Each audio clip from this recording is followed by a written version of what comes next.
But first tonight, a dangerous current in Warwick claims the lives of 2 people. It's a tragic story we've been tracking since yesterday. I'm Mike Montecalvo. And I'm Shannon Heggie. Police released the names of 10-year-old Yoscarly Martinez, whose body was discovered off Conimicut Point, as well as 35-year-old Valentin Cardona Sanchez, who died trying to save the little girl on Sunday. 12 News spoke with Sanchez's family, who describe him as a hero who devoted his life to God. Rob Nesbitt joins us now from Conimicut Point with the family's reaction, as well as what a local chaplain is saying tonight after consoling both families. Rob? Locals know how dangerous the tide can be here, but 10-year-old Yoscarly Martinez and her family had no idea. A sunny day by the ocean turned deadly. Crews overhead and in the water Monday were able to bring the search for Yoscarly Martinez to an end. Spotted her and fire and police were able to pull her out of the water. The 10-year-old lifeless and in less than 6 feet of water, according to rescue crews. Father Robert Marciano prayed with the little girl's mother. This day turned from a joyful Father's Day at the beach to a nightmare that no parent or family should ever endure.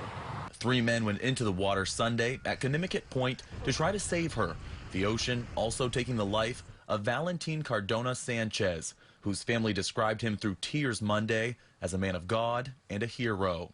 Although this moment was very difficult, this was a man who put a human's life before his. Warwick Mayor Frank Picozzi was there Monday when the search for Martinez ended. With the parents, it was heartbreaking. He says the city's 39 miles of coast can be dangerous, evident by the warning signs at Conimicut. These kind of things, unfortunately, are going to happen. We have to do what we can to prevent them, and we'll look at this situation in the coming days. Why is the sandbar so dangerous? According to Captain Robert Hart of the Warwick Police Department's dive team, high and low tide move extremely fast in the area, and moving sand creates an undertow. When our divers are out working there, they have to either be tethered to a boat in most cases, or they have to actually plant themselves in the ground and dig along the surface, or else they're going to get pulled. Captain Hart says he's been called to a rescue situation in the area at least 4 times in the last 12 years. When a call becomes fatal, it's often too much to take.